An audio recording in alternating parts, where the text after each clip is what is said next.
How many tools do you have in your consulting toolbox? How many tools do you actually need? Today's video is all about the lessons that I learned over the last, I'm going to say 10 years, but specifically over the last year becoming a consultant and trying to figure out what tools I absolutely needed to have and what tools were nice to haves. And we're going to go a deep dive into all of these tools, but I just want to put one video out that introduces all of these tools to you. So if you think about it, I'm going to move myself up here so I look a little more, where can I hide? I'm going to hide, yeah, right there. So this is the thing, guys. You're a subject matter expert in the field of study that you're in. You don't have to be an expert at video production, at editing, like clearly I am not, but you do need to have some basics. And today what I'm going to do is I'm going to show you some tools that I've learned over the last year. I'm going to show you some tools that I've learned over the last decade and show you where things are kind of moving towards and advancing towards. Now, here are 9 tools, some of which are free, 5 of which are free. I'll start with the free ones. So first of all, ChatGPT. As we all know, in the last couple of years, the AI tools available to everybody are exploding exponentially. Everybody's got a new AI tool out there. I'm sure a year from now there'll be 100 more, if not more than that, of exceptional tools that everybody's competing for you to use. So here's what I'm going to give as a sort of a list of must-haves, nice-to-haves, and yeah, let's just start with that. So the first one is ChatGPT. So ChatGPT is obviously an AI tool. It's probably the first one that we all heard of in the media, maybe started dabbling with. And when I get into the deep dive on ChatGPT, I'm going to jump into how to set up a master prompt, how to set it up so that it is a companion, a business companion, and a mentor for services within your business, skills within your business that you may not currently have. So I'll be going through that in a lot of depth, but the good news is ChatGPT is a free tool. You can get a paid version, which I did have for a while, and then I went back to free. And I'm going to talk about that little experience, if you will, because some things happened that I wasn't aware that were going to happen. So I'll help you if you haven't already set up a ChatGPT account. I'm going to help you set that up. I'm going to show you how to put in a master prompt so that you're getting feedback that you need.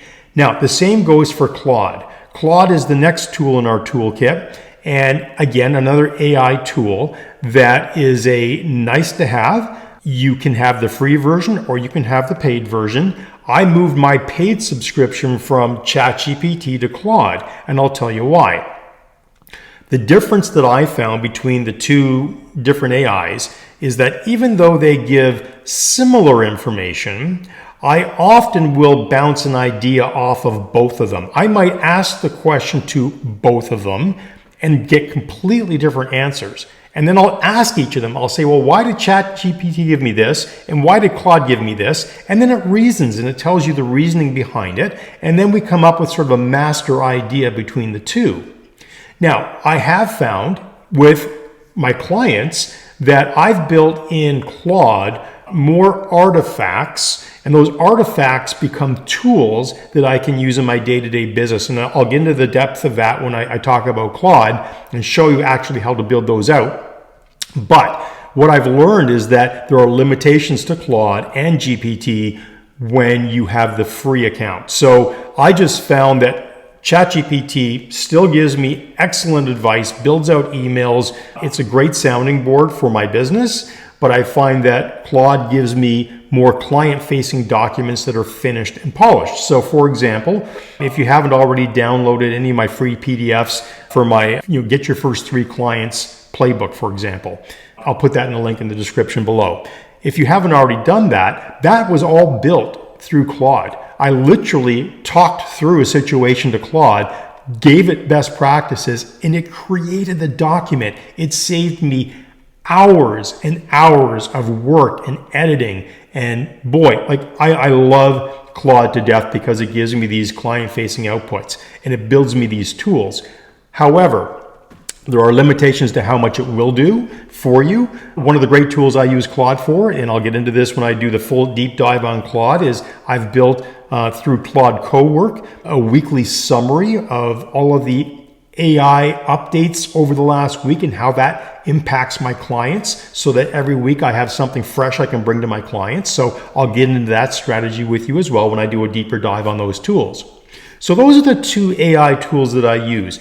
I also use Google Gemini, another free tool. I don't use it as often, but I now find myself not just doing a regular Google search, but I typically will do a Gemini search that gives me just better information, and I can drop a picture in, it can read the picture. I find it to be a really helpful tool. Now, we're going to move into some graphic design tools.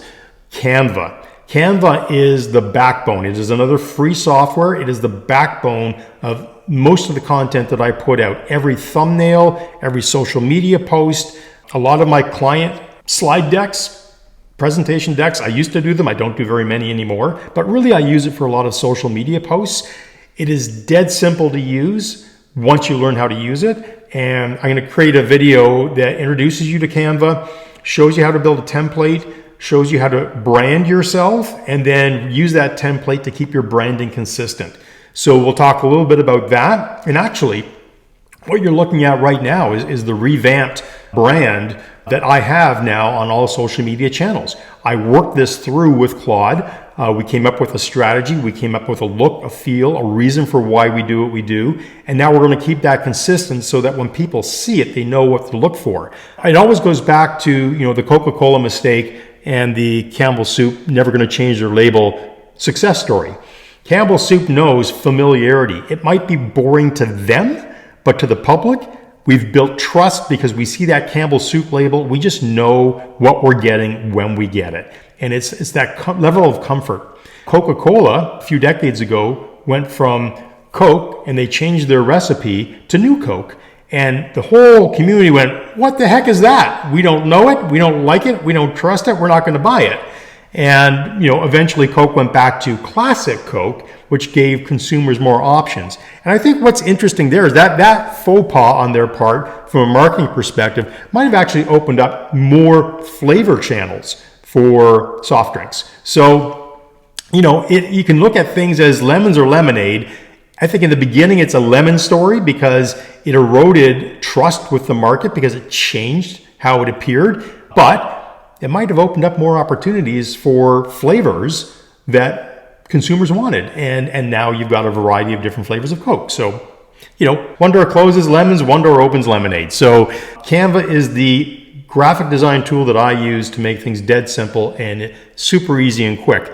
Next, I'm going to talk about Adobe Express. So I've gone across the top from left to right. Now I'm going down to Adobe Express. I'm going to go right to left and then left to right again, just because that's what I feel like doing. So Adobe Express, many people have struggled and asked, how the heck do I get an image with a transparent background?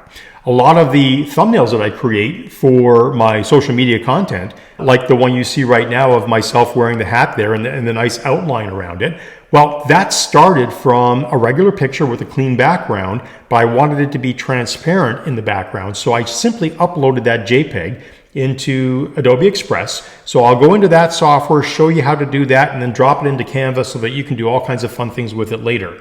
Again, another free tool.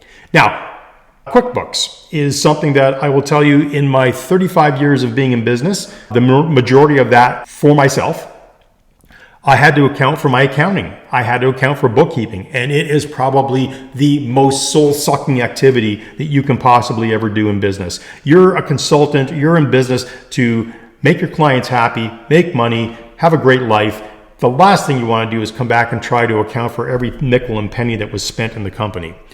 I will tell you this, the advancements in bookkeeping software have gone from Sage 50, which was a nightmare, to QuickBooks, which has become very super simple.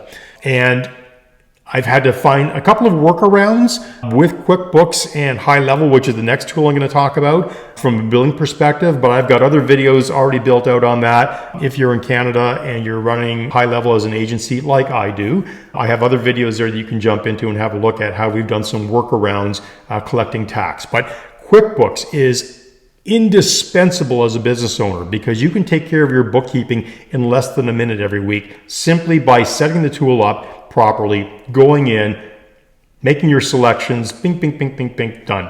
Bookkeeping done. Your accountant will love you. High Level is the backbone of the business, the consulting business that I run now. I will tell everybody, I have a link in the description. If you use that link to ever become a user of High Level as a consultant, just as a business using the software, yes, I get a commission from that subscription. I appreciate that. That is part of my business as a consultant to do that. So I'm just being upfront about that. But I will tell you, High Level, and when I get into High Level, I'm going to get into weeds between Salesforce, HubSpot, High Level, and what this tool actually means for small business owners and how you can leverage this tool to run your business more efficiently, especially if you are an owner-operator situation like myself.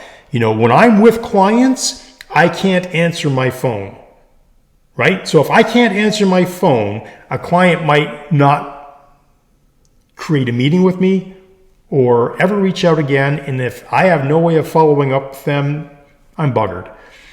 The beautiful thing about a tool like High Level, it is a complete CRM and marketing suite of softwares that do the power of 30 different tools all in one. So that's going to be a bigger deep dive conversation, but we'll look forward to having that. And it's actually a lot cheaper than you think. Stripe. Now, payment. When you're a consultant, right, you want to get paid for your work. The nice thing about actually using High Level is that they use Stripe as a payment partner.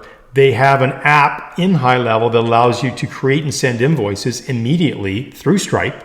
Yes, there's a processing fee through Stripe, but it is so clean and easy to create reoccurring revenue as a monthly invoice that goes out on a monthly basis if you're on a retainer. If you have a one-off sale, again, you can do all of this through Stripe and get paid immediately. You know, it's a beautiful system. So I don't worry about the worst part of being in business is trying to collect money from people. So the beautiful thing about what I do is I'm on a retainer with my clients. And if your payment bounces, either, you know, if I'm billing through High Level through the SaaS account or through the SaaS program, or if I'm billing it directly through Stripe, if your payment doesn't go through, you're cut off from the services, period. You know, unless there's extenuating circumstances that I have to look at and work through with you. But it certainly saves me having to chase paychecks. And my gosh, that is the worst part of being in business. Okay, now we're going to talk about Ecamm. This software that I'm using right now, and I've used StreamYard, I've used Movie Maker, I've used a number of different softwares. And I'm going to tell you, they used to be really, really super complicated softwares for filming and editing. Today, you know, I think I'm paying $200 for Ecamm annually as a subscription because I plan on putting a lot of videos out over the course of the year because I'm putting out 2 videos a week on Thursday and on Sunday. And I need a tool that's going to allow me to do more than just be a talking head. And I don't do a lot of fancy editing because I really truly believe that people who are coming to this channel are coming to learn something, and it doesn't have to be fancy. I don't think you have attention deficit disorder. If you do, I apologize. I've got a good friend who's got attention deficit disorder. He would probably listen to me for 5 seconds and turn the channel because he can't handle it. Look, if you're here for a reason. You're trying to learn something. I'm just sharing you with the tools that I currently use, I find indispensable. I will tell you right now that this recording tool is phenomenal. I've only scratched the surface because I only need certain elements, certain overlays to make my videos palatable right now. But I can certainly add a lot more to them as I go, which is really, really cool. And I'll do a video on Ecamm as well and talk to you a little bit about all the cool, fun things that are there. And then the last thing is obviously iMovie. I'm using a Mac. If you're using a PC, you can use Movie Maker. Those are 2 free softwares. I think actually Movie Maker might have been archived. I don't know if it's still available on the PC users because I haven't used a PC now for the last 5 years. I've moved to the Mac world. And I will tell you this, iMovie does a wonderful job of creating and helping you edit videos. Is it going to be the most polished thing in the world, the most graphically entertaining? Yeah, probably not. But you can always take that raw video footage and you can send that off to a film editor and have them do that for you when you get large enough, when you've got enough money to justify that expense. So those are the 9 tools. 5 of them are free. 4 of them you have to pay for. I'm going to put out a video now on each one of these tools, and I'll try to keep it to 10 minutes or less. We'll see. I might go to 15 or 20 depending on how in-depth we go in that video. But yeah, if you haven't already done so, just consider subscribing to the channel. Again, that helps the algorithm pick up that other consultants or people considering becoming consultants are curious about what we're teaching here. It's going to push it out to them, and our community is going to grow. That's the number one objective. If you have any comments, please leave them in the comments below. In the description, I will have the tools that I've just listed, how you can find them. And from there, the next video is going to be all about probably ChatGPT, and we'll go in order kind of as I went through them today. So there'll be a video for all of those tools as we move forward. Thanks, everybody. Have a great day, and we will see you in the next video. What do you think, Ralph? Was that a good one? Oh, was it super boring? I don't know. I think it was a good video. What do you think? You don't look impressed.